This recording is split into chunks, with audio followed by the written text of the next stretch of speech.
everyone, welcome to my channel. So here bags pack చేసుకొని deep breath తీసుకొని step out అయిపోయాము with so much of excitement. చిన్న small vacation, very short and sweet. చాలా excitement airport reach అయిన తర్వాత. Just check in bag drop చేయడానికి మాకు 2 hours పట్టిందనమాట. So అక్కడే ఆ ఎక్సైట్మెంట్ సగం తగ్గిపోయింది. ఎందుకనంటే నేను మార్నింగ్ బ్రేక్ఫాస్ట్ చేయలేదు. యూజువల్గా మేము లాంచ్లో తినాలి అని అనుకున్నాం. బట్ బ్యాగ్ డ్రాప్ చేసి సెక్యూరిటీ చెక్ ఇన్ అయినప్పటికీ బోర్డింగ్ టైం అయిపోయింది. సో ప్లేన్లో వాడిని మేనేజ్ చేయడం కొంచెం కష్టమైంది. ఎందుకంటే లంచ్ టైం ప్రాపర్ ఫుడ్ లేదు, స్నాక్స్ ఐటమ్స్ ఉన్నాయి బ్యాగ్లో, వాటితోటే టైం పాస్ అయిపోయింది. సో మీరు ఈ మిస్టేక్ చేయకండి. And finally we reached Goa. The moment I landed అస్సలు ఆ ఫీలే వేరేలాగా ఉంటుంది. ఐ కాంట్ సే, బట్ చాలా ప్లెజెంట్గా అనిపించింది అనమాట. అండ్ ఆ గోవాలో చెట్లు, ఆ కోకోనట్ ట్రీస్ అండ్ అలాగే హౌసెస్ ఉంటాయి కదా, అవి నా ఫరెవర్ ఫేవరెట్. నాకు చాలా నచ్చుతుంది అనమాట. చాలా ప్లెజెంట్గా అనిపిస్తుంది. అండ్ అదొక kind of a vibe up. We should experience that, can't say in words. So మా వాడు కూడా బాగా ఎంజాయ్ చేస్తున్నాడు అనమాట. సో నేను ఫస్ట్ అయితే మీకు రూమ్ టూర్ చూపిస్తాను, తర్వాత ఎవ్రీ డీటెయిల్ మాట్లాడతాను. So keep watching. సో ఇదైతే మా రూమ్ అనమాట. ఎంట్రన్స్లో అలా బ్లూ డోరే నాకు చాలా అట్రాక్టివ్గా అనిపించింది. అండ్ ఫస్ట్ అయితే వెరీ ఇంపార్టెంట్ థింగ్ ఏంటంటే బాత్రూమ్. అది క్లీన్గా ఉందా లేదా అనేది వెరీ ఇంపార్టెంట్ నాకైతే. సో క్లీన్గా ఉంది. ప్రాపర్టీ కొంచెం ఓల్డ్ కైండ్ ఆఫ్ ఇంటీరియర్ ఉంది, but it's very calm and ప్లెజెంట్గా అనిపించింది. అండ్ ఇంటీరియర్లో కూడా డోర్స్కి దానికి సమ్ సీలో దొరుకుతాయి కదా, సీలో ఉండే షీ షెల్స్, అలాగే సీ హార్స్ ఫొటోస్తో ఉన్నాయన్నమాట. చాలా బాగుంది. నాకైతే ఆ డోర్స్ మీద ఉన్న ప్రింట్స్ ఉన్నాయి కదా, సో అవి నాకు చాలా ప్రిటీగా అనిపించాయి. సో ఆ రూమ్ లోపల చిన్న రిఫ్రిజిరేటర్ కూడా ఇచ్చాడు. 2 days మేము ఫ్రూట్స్ అందులోనే పెట్టుకున్నాం అనమాట.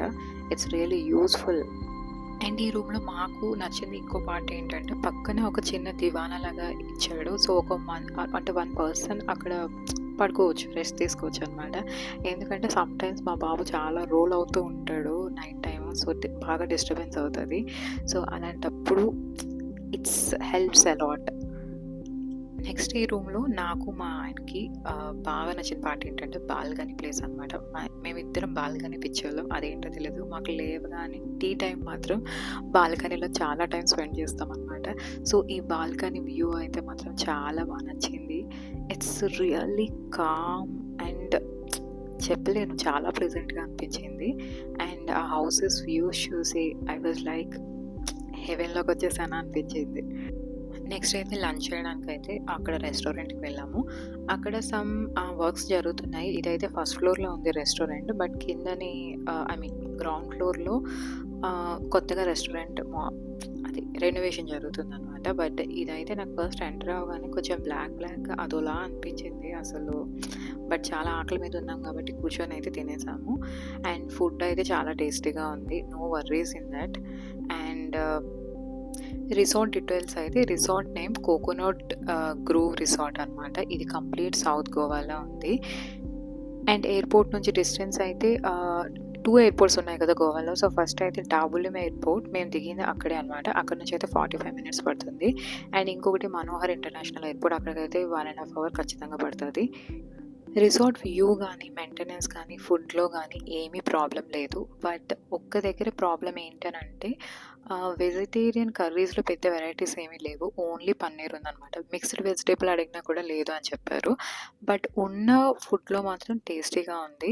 Veg fried rice, dal khichdi, roti curry అయితే ఎవ్రీథింగ్ టేస్ట్గా అనిపించింది.